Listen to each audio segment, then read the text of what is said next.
Good morning students. आज हम लोग जेम डाई हैलाइड, बिस डाई हैलाइड और अल्फा ओमेगा डाई हैलाइड के रासायनिक गुणों के बारे में पढ़ेंगे।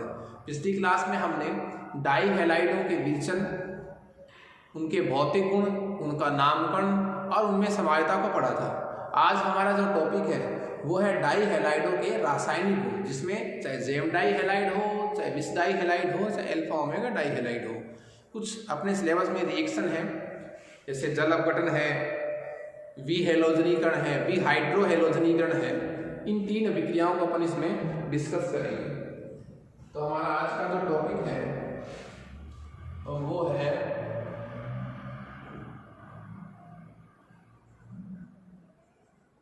डाई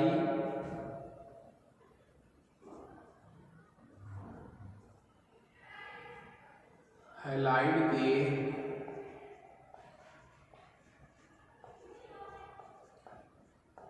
रासायनिक गुण। डाई हैलाइड के क्या है? रासायनिक गुण।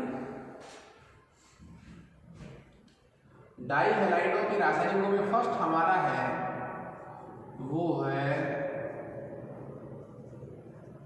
जल अपघटन। फर्स्ट हमारा क्या है? हाइड्रोलाइसिस या जल अपघटन। देखिए, जल अपघटन जब हम डिस्कस करेंगे तो सबसे पहले मैं कहूंगा कि जब आप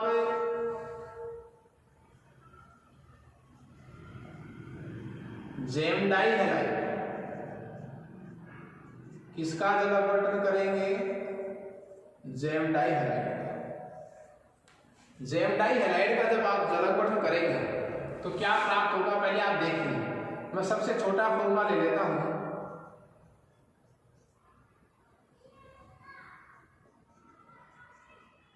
एक ही कार्बन पर जब कितने हेलोजन हो, दो हेलोजन हो,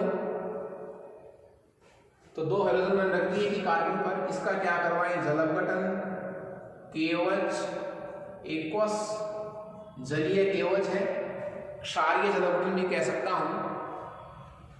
तो दोनों CL की जगह दो OH आ जाएंगे सब, CH3 HOH और HOH। एक प्रकार का अस्थायी यौगिक है। एक प्रकार का कैसा यौगिक है? अस्थायी यौगिक है। और अस्थायी यौगिक में इसको क्यों कह रहा हूं? अस्थायी यौगिक में इसको क्यों कह रहा हूं? क्योंकि एक ही कार्बन पर कितने OH है? दो OH है। तो यहां से क्या चला जाएगा? OH, ठीक है। यहां से क्या चला जाएगा? OH। और यहां से क्या चला जाएगा? H। ये बंद कहां ट्रांसफर हो गया? ऊपर की तरफ। तो आपके पास बढ़ जाएगा CH3CH डबल बॉन्ड। ये कौन सा क्रियात्मक समूह आ गया? CHO। मतलब क्या मिला आपको? हमें यौगिक कैसे मिलेंगे? एल्डिहाइड प्रकार के। तो जब मैं जेम डाई हैलाइड का क्षारीय जल अपघटन करवाता हूं तो मुझे अंतिम उत्पाद क्या प्राप्त होता है? एल्डिहाइड प्राप्त होता है। मैं इस जेम डाई हैलाइड में एक कार्बन बढ़ा दूं, देखिए CH3 Cl CH3। ये भी एक कैसा डाई हैलाइड है? जेम डाई हैलाइड ही है। और इसकी रिएक्शन उसी तरह KOH से, KOH कैसा है? एक्वस। KOH कैसा है? एक्वस। तो उसी तरह आपको लिखना है जैसे ऊपर समीकरण में आपने लिखा है CH3C OH OH CH3। दोनों क्लोराइड की जगह दो हाइड्रोक्सिल आयन मैंने प्रतिस्थापित कर दिए। तो एक प्रकार का अस्थायी यौगिक, इसलिए -H2। यहां भी क्या हुआ था? -H2। लीजिए, यहां से तो क्या चला गया? OH चला गया। यहां से क्या चला गया? H+। तो ये बंद कहां ट्रांसफर हो गया? इसकी तरफ। तो देखिए क्या बना? CH3C। ये कैसा बॉन्ड बन गया? Double bond CH3। इस बार जो यौगिक बना है वो एक ऐसा यौगिक बना है कीटोन। अब देखिए, हमने दोनों यौगिक क्या लिए थे? Gem di halide. Gem di halide का जब हमने जलक गठन करवाया तो या तो क्या बन सकते हैं एल्डिहाइड या क्या बन सकते हैं कीटोन। अब एल्डिहाइड बनो चाहे कीटोन बनो, दोनों ही कौन से प्रकार के यौगिक हैं? कार्बोनिल। तो जब आप जेम डाई हैलाइडों का क्या करवाएंगे, जलक गठन करवाएंगे, तो आपको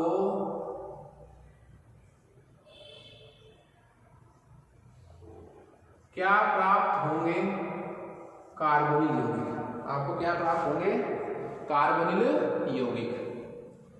तो आपको कार्बोनिल यौगिक प्राप्त होंगे। कार्बोनिल यौगिक में दोनों चीजें आ गई, एल्डिहाइड भी आ गया, कीटोन भी आ गया। तो हमारे पास सीधी साफ लैंग्वेज क्या हो गई कि जेम डाई हैलाइडों के क्षारीय जलक गठन से हमें क्या प्राप्त होंगे? कार्बोनिल यौगिक प्राप्त होंगे, वो चाहे एल्डिहाइड हो चाहे क्या हो, कीटोन। मैं बात करूं विष डाई हैलाइडों की, मैं बात किसकी करूंगा? विष डाई हैलाइडों की। तो बात करूं मैं विष डाई हैलाइड की। विष डाई हैलाइड का मतलब दो क्रमागत कार्बन पर क्या है? हेलोजन है। तो क्रमागत कार्बन पर हेलोजन ले लिए मैंने साहब, ये लो। इसका सामान्य नाम क्या हो जाएगा? Ethylene chloride. क्या हो जाएगा? Ethylene chloride, 1,2 डाइक्लोरोएथेन। ये एक प्रकार का विष डाई हैलाइड है। यही प्रोसेस जब आप यहां प्रदर्शित करेंगे, एकवश केवच से इसका क्या करेंगे? जलक गठन। तो इस बार अस्थायी वर्क नहीं हो रहा। अस्थायी काम क्यों नहीं हो रहा? क्योंकि ऊपर वाले में दोनों OH जो है वो एक ही कार्बन पर थे, यहाँ क्या है? अलग अलग। तो इस बार H2O का निष्कासन नहीं होगा। CH2OH, CH2OH। मतलब किस प्रकार के यौगिक आपको प्राप्त होंगे? ग्लाइकोल प्रकार के। नाम क्या हो गया? Ethylene glycol. ग्लाइकोल प्रकार के क्या प्राप्त होंगे? यौगिक प्राप्त होंगे। तो मैंने आपको ये बता दिया कि जब आप डाई हैलाइडों का क्षारीय जलक गठन करवाते हैं, तो जब आप जेम डाई हैलाइडों का क्षारीय जलक गठन करवाएंगे तो आपको उत्पाद क्या मिलेंगे? कार्बोनिल यौगिक, जिसमें एल्डिहाइड भी हो सकता है और कीटोन भी हो सकता है। ठीक है। जब आप विष डाई हैलाइड का क्षारीय जलक गठन करवाएंगे तो आपको उत्पाद के रूप में कार्बोनिल यौगिक नहीं मिलेंगे, आपको मिलेगा ग्लाइकोल प्रकार का यौगिक। तो ये तो एक नंबर गुणधर्म हमने पढ़ा, क्षारीय जलक गठन। दूसरा हमारे पास है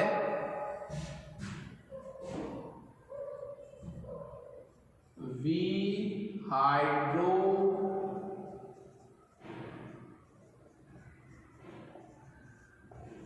हैलोजनीकरण। विहाइड्रो हैलोजनीकरण, विहाइड्रो हैलोजनीकरण, जिसका मैं दूसरा नाम क्या भी कह सकता हूं? कह सकता हूं बीटा विलोपन। क्या कह सकता हूं?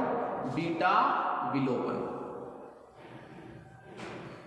तो विहाइड्रो हैलोजनीकरण या फिर क्या कह सकता हूं? बीटा विलोपन। अब देखिए यहां एक सीधी सी बात क्या है कि चाहे आपके पास क्या हो, जेम डाई हैलाइड, आपके पास क्या हो? जेम डाई हैलाइड,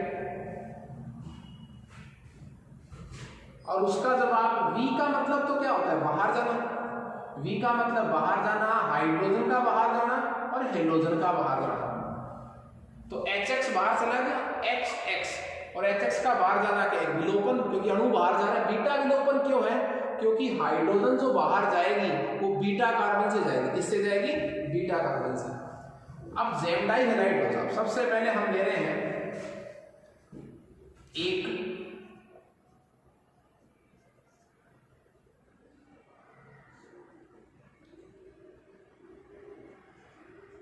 ऐसा डाई हैलाइड जिस पर एक ही कार्बन पर कितने हेलोजन हैं? 2 हेलोजन है साहब। एक ही कार्बन पर कितने हेलोजन हैं? 2। ठीक है। रिएक्शन उसी तरह अपन क्या करवाएंगे? हम करवाएंगे साहब इनसे एल्कोहलिक केवच से। इसकी रिएक्शन किससे करवाएंगे? एल्कोहलिक केवल से। ठीक है, तो हमने ये एल्कोहलिक केवल से इसकी क्या करवा दी, रिएक्शन करवा दी।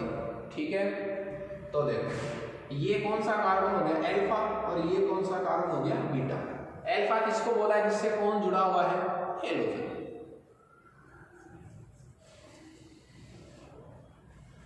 बीटा विलोपन का मतलब क्या हुआ, जो हाइड्रोजन बाहर जाएगी वो हमेशा किससे जाएगी, बीटा कार्बन से।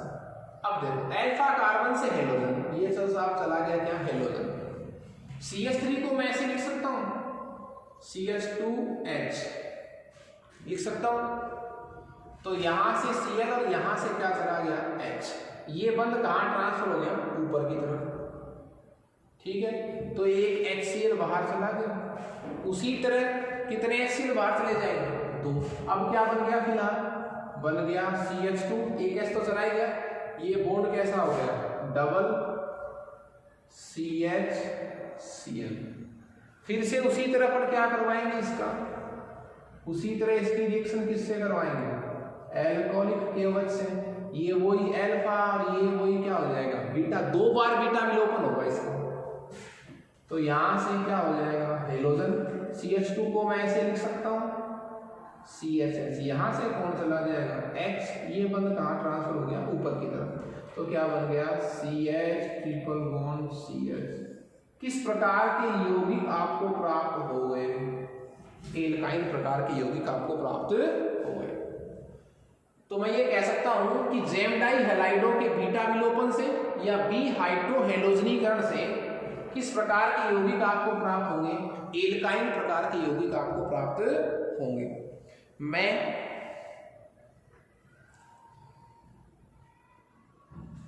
जेम डाई हैलाइड की बजाय यही काम किसके लिए करवाऊं, विष डाई हैलाइड। यही रिएक्शन यदि मैं किसके लिए लिखूं, विष डाई हैलाइड के लिए लिखूं, तो वो क्या होते हैं साहब, वो होते हैं CH2CH2। क्रमागत कार्बन पर 2 क्या हो, हेलोजन। ये एक विष डाई हैलाइड हो गया। उसी तरह हम रिएक्शन किससे करवाएंगे, एल्कोहलिक केवल से। एल्कोहलिक केवल से इसकी क्या करवाएंगे, रिएक्शन करवाएंगे। तो दोनों पर हेलोजन है, तो जब आप इसको अल्फा माने इस हेलोजन के लिए, तो इसको क्या मान लेना, बीटा। और जब इस हेलोजन की बात करें तो इसको अल्फा, तो इसकी हाइड्रोजन के लिए इसको क्या मानेंगे, बीटा। एक बार देखो ये अल्फा ये बीटा, क्यों अल्फा है, क्योंकि इस पर क्या जुड़ा हुआ है, हेलोजन। तो अल्फा से क्या जाएगा, हेलोजन, और बीटा से क्या चलेगी, हाइड्रोजन। मैं इस CH2 को ऐसे लिख सकता हूं, ठीक है। तो ये हाइड्रोजन चली गई, ये बंद कहां ट्रांसफर हो गया, तो देखो CHCl, H तो चला गया, बॉन्ड हो गया डबल। ये है CH2, Cl चला ही गया ये बंद। अब इस बार ये अल्फा हो जाएगा, ये क्या हो जाएगा, बीटा। तो फिर से आप इसकी रिएक्शन किससे करवाएंगे, एल्कोहलिक केवल से। इससे करवाएंगे एल्कोहलिक केवल से। इस बार देखो यहां से कौन चला जाएगा, अल्फा से हेलोजन। बीटा विलोपन में क्या होता है, अल्फा से हेलोजन, बीटा से हाइड्रोजन और अल्फा बीटा के बीच डबल बॉन्ड। इस CH2 को मैं ऐसे लिख सकता हूं, तो अल्फा से हेलोजन, बीटा से हाइड्रोजन, और ये बंद का ट्रांसफर हो गया ऊपर की तरफ। तो बात आ गया CH ट्रिपल बॉन्ड CH। मतलब क्या ही तो बना, एल्काइल ही बना। तो मैं यहां से क्या कह सकता हूं, आप चाहे जेम डाई हैलाइड का बीटा विलोपन करवाओ, चाहे विष डाई हैलाइड का बीटा विलोपन करवाओ, आपको अंतिम उत्पाद जो है वो क्या ही प्राप्त होंगे, एल्काइन ही प्राप्त होंगे। तो जेम डाई हैलाइड तथा विष डाई हैलाइड के बीटा विलोपन से, विहाइड्रोहेलोजनीकरण से एल्काइन प्रकार के जो उत्पाद है वो प्राप्त होते हैं।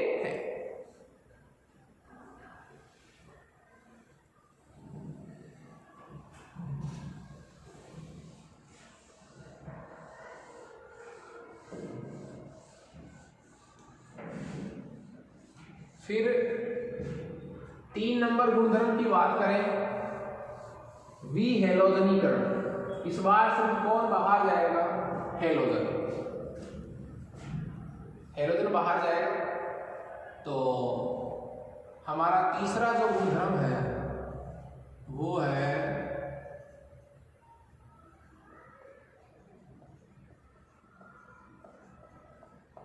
विहेलोजनीकरण। क्या है? विहेलोजनीकरण। सबसे पहले मैं बात करूं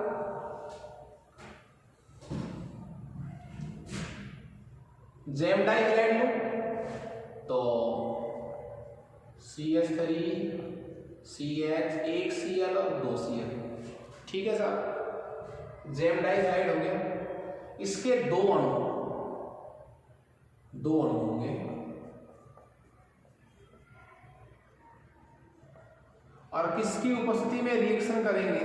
जिंक की उपस्थिति में। विहेलोजनीकरण में क्या है? जेम डाइहैलाइड मैंने लिया, इसके कितने अणु लिए हैं? 2। इसकी रिएक्शन किसकी उपस्थिति में करवा रहा हूं मैं? जिंक की उपस्थिति में करवा रहा हूं। तो बाहर जाएगा ZnCl2। अब Cl कितने हैं? 4।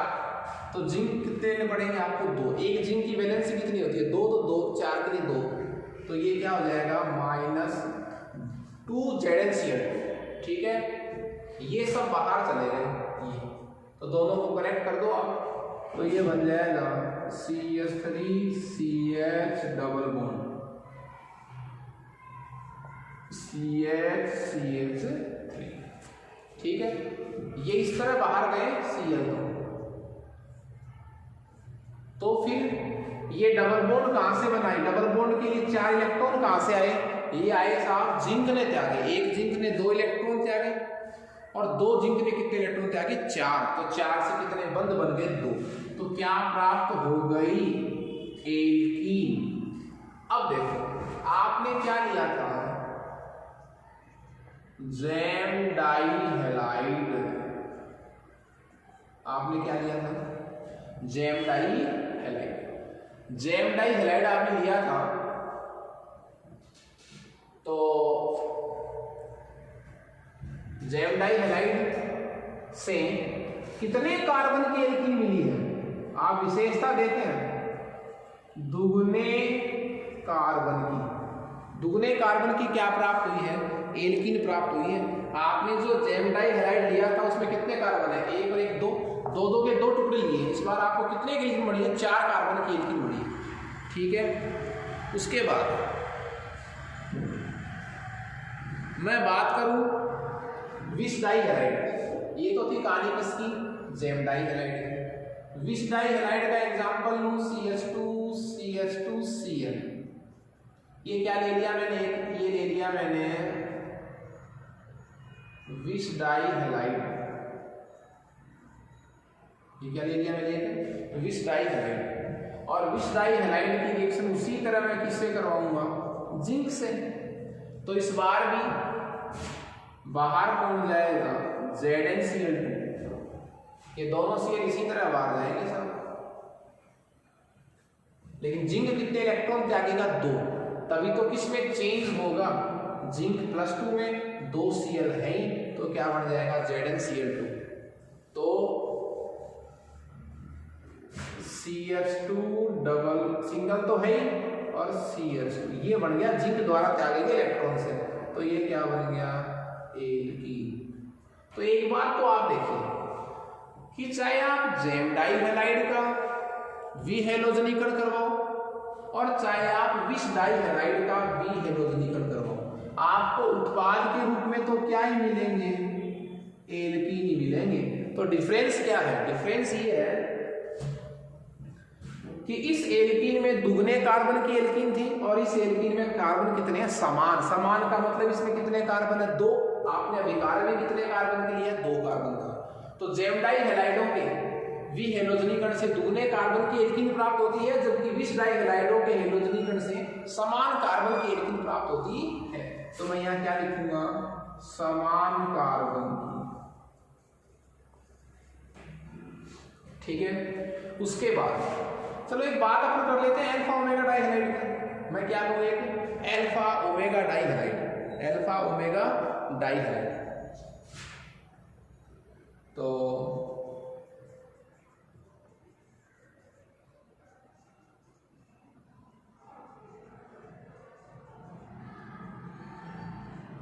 ये कैसा डाई हैलाइड है साहब?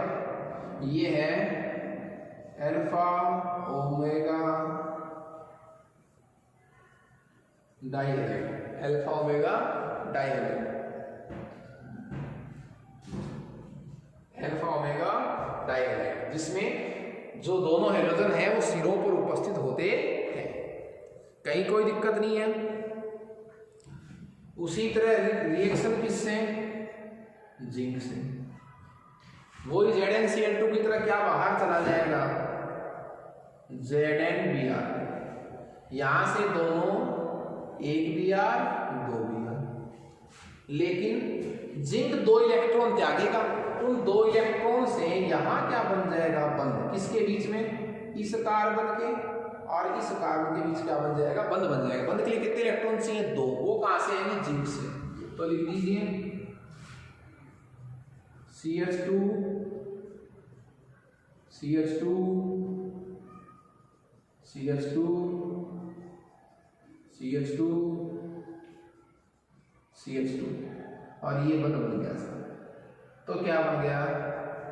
बन गया साइक्लोपेंटेन। क्या बन गया? साइक्लोपेंटेन, जिसको मैं सीधा भी इस तरह लिख सकता हूं। क्या बन गया? साइक्लोपेंटेन। तो अंतर हो गया। अंतर क्या हुआ कि डाई हैलाइड का जब हम वी हैलोजनीकरण करवाते हैं तो जेम डाई हैलाइडों के वी हैलोजनीकरण से दुगने कार्बन की एल्कीन प्राप्त होती है, और विष डाई हैलाइड यदि हम लें तो विष डाई हैलाइडों के वी हैलोजनीकरण से समान कार्बन की एल्कीन प्राप्त होती है। यदि हम अल्फा ओमेगा डाई हैलाइड लें, उसके वी हैलोजनीकरण से हमें एल्कीन प्राप्त नहीं होती, समान कार्बन का साइक्लो एल्कीन प्राप्त होता है।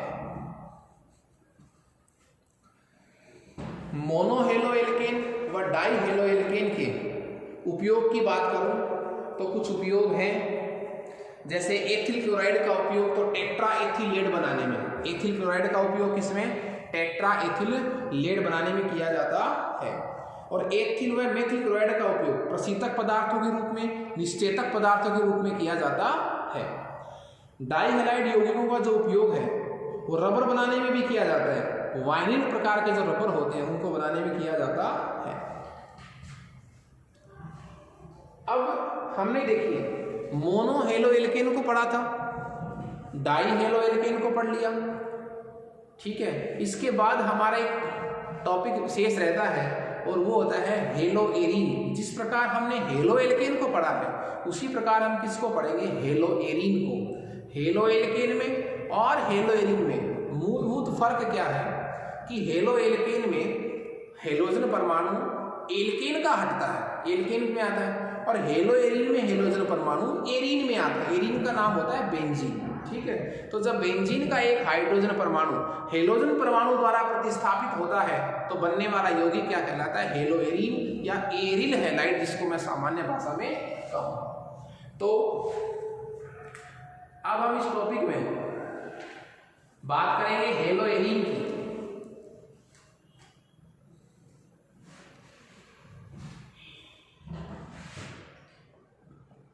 हेलो एरीन की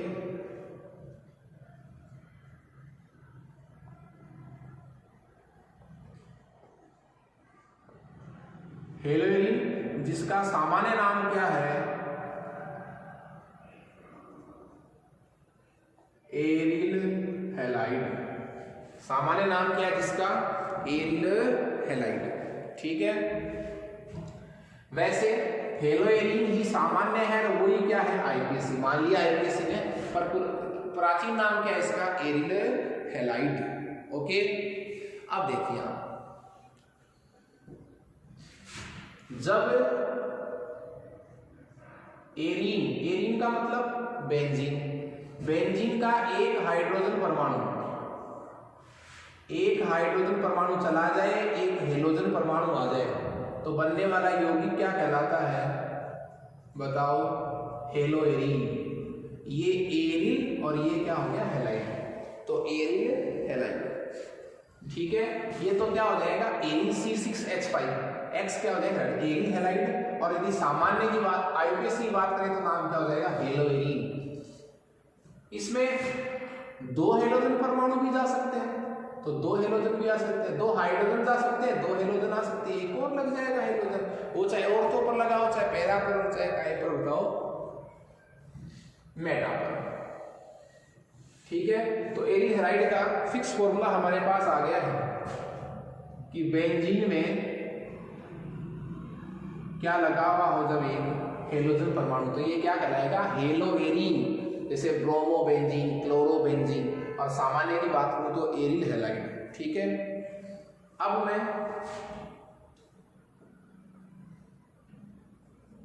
हेलो एरीन का क्या डिस्कस करूंगा? नामकरण। हेलो एरीन का क्या डिस्कस करेंगे? नामकरण। कुछ यौगिक मैं आपके सामने लिख रहा हूं।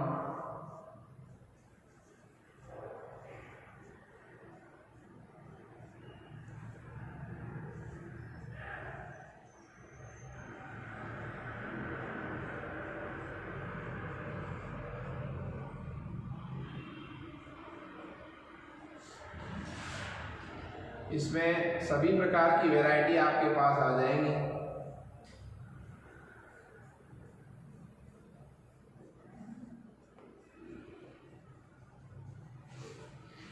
ठीक है। देखिए ये क्या हो जाएगा? सामान्य और आईपीएसी दोनों कौन से नाम स्वीकार किए गए हैं? हेलो एरीन ही सामान्य, हेलो एरीन क्या है बताओ? आईपीएसी, मान्य है दोनों नाम। तो नाम हो जाएगा ब्रोमो बेंजीन। नाम क्या हो जाएगा? Bromo benzene. 1 ब्रोमो बेंजीन भी कह सकते हैं। ये क्या हो जाएगा? 1 2, तो 1,2 डाई ब्रोमो बेंजीन। सामान्य में एक तरीका और देखो, ये कैसी स्थितियां हैं जब समान हेलोजन 1-2 पोजीशन पर हो तो ऑर्थो यूज करते हैं। Ortho dibromo benzene, ortho dibromo benzene IUPAC में 1-2 di, ortho meta para IUPAC nomination में नहीं चलते, ठीक है। ये क्या हो जाएगा? एक समान हेलोजन है, दोनों कैसी पोजीशन पर है? 1-3, 1 2 3, तो 1-3 के लिए आता है Meta, Meta die chloro benzene. और वैसे बोला जाए तो 1,3 डाई क्लोरो बेंजीन। तो ऑर्थो किसके लिए आता है? 1-2 पोजीशन के लिए। मेटा किसके लिए आता है? 1-3 पोजीशन के लिए। और ये पैरा है 1 2 3 4, 1-4 कंडीशन के लिए क्या आएगा? पैरा। तो ये हो जाएगा पैरा